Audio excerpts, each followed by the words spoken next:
Hi. So today I want to what's the word? I want to pick my brain around the theme of relationship lines and and self because the line of thinking is was how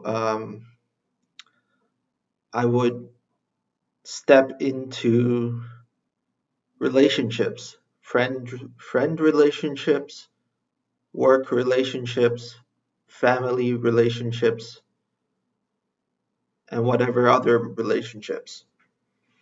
And it's somewhat easier to identify other people's um relationships and how and their line of thinking behind the relationships, but it's more difficult to notice my own slant or my own bias within friends, family, work relationships. And what tickled me was this question that came up from within me about what is the difference between relating to something or someone in separation, like in another way of saying it is like seeing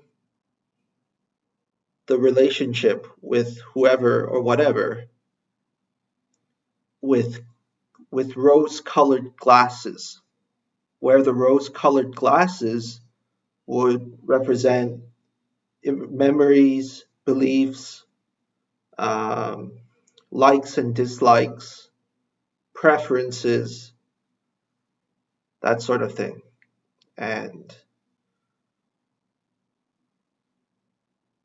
this whole discussion uh, started because yesterday I was talking with someone and he pointed out to me that I tend to be very self involved,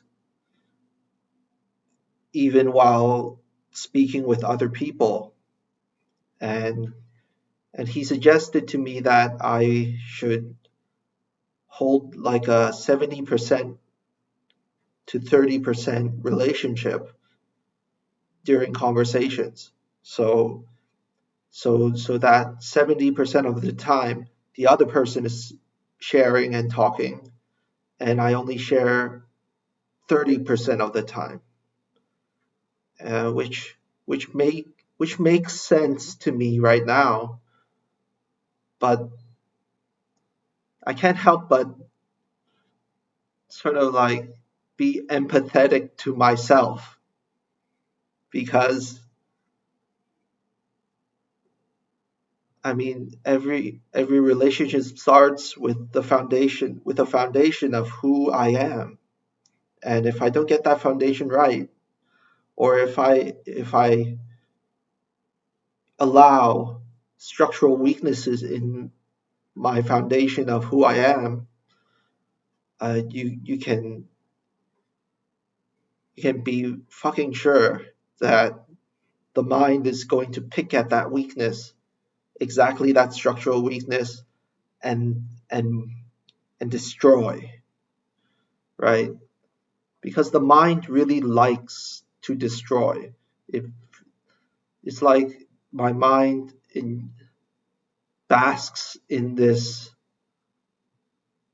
feeling of power when even destroying myself. It's like it's like the mind feels more sure of itself when it practices the ability to destroy other people or myself. That's basically it, right? And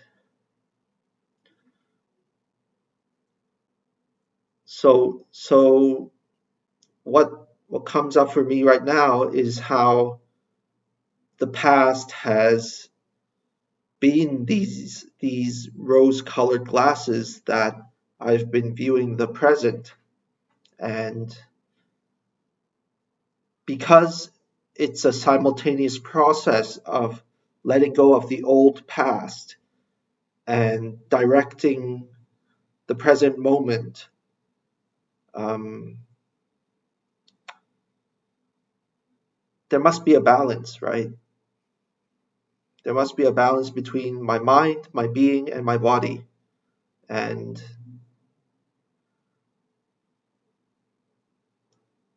and I got an idea of from the example of walking that you can shift your balance between mind, being, and body in order to move forward, in order to test the the structural reasoning behind my behavior.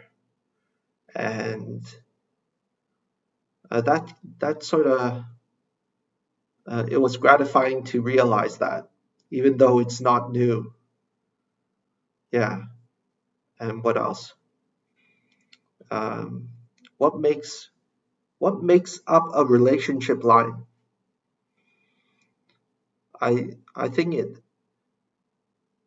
I think all relationship lines done in separation must have memories as like a general foundation for that relationship, which memories can translate into preferences, likes and dislikes, comfortable and uncomfortable, and that general idea of seeking comfort and and avoiding discomfort. So another idea was I read somewhere that or I listened somewhere that um, we do resistance training to build up our muscle, right? But how come we don't do resistance training to strengthen ourselves, our beingness, our stand, our walk? So so this vlog is like a flag point for me to start doing the resistance training to strengthen my beingness. And I mean, it's funny because everything that EQAFE, um, all of the material over there kind of implies that the beingness is like the spirit. The beingness is all good, is what is best for all life always. And that the troublemaker and the sly thinker has always been the mind. So that's what I gleaned from listening to a lot of interviews on EQAF, and